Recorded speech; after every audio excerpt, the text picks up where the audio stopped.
আসসালামু আলাইকুম। আজকে আমরা জানবো জাতীয় ও আন্তর্জাতিক নিরাপত্তা ব্যবস্থাপনা থেকে গুরুত্বপূর্ণ সংক্ষিপ্ত প্রশ্নোত্তর, যেগুলো প্রাইমারি পিসিএস ও অন্যান্য প্রতিযোগিতামূলক পরীক্ষার জন্য খুবই গুরুত্বপূর্ণ। চলুন শুরু করি।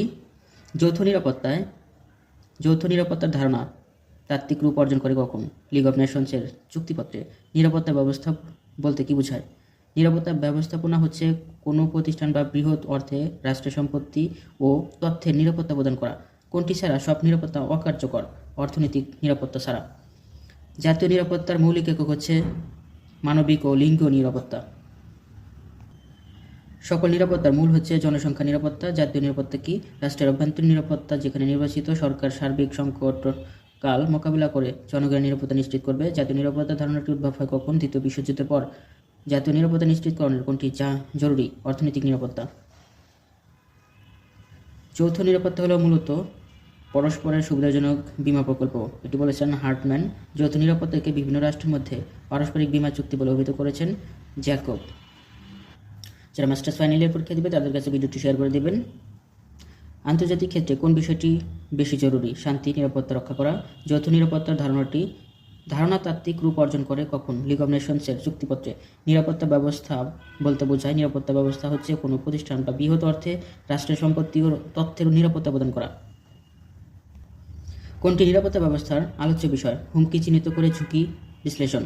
নিরাপত্তা ব্যবস্থাপনা কত ধরনের হুমকি নিয়ে আলোচনা করে? 2 ধরনের। কোনটি নিরাপত্তা ব্যবস্থাপনার পলিসি? প্রবেশাধিকার নিয়ন্ত্রণ।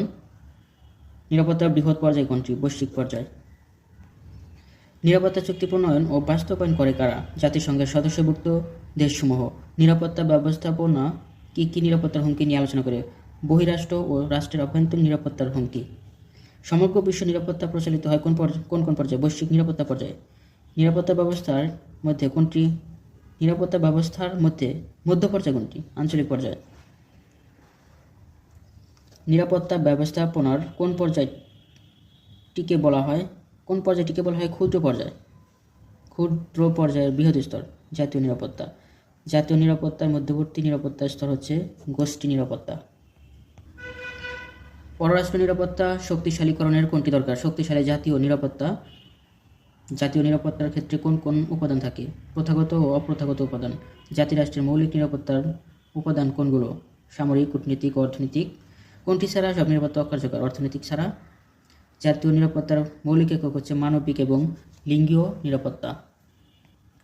সকল নিরাপত্তার মূল কোনটি? জনসংখ্যা নিরাপত্তা। নিরাপত্তা ধারণাটি কয়েকটি পর্যায়ে বিস্তৃত? 3টি।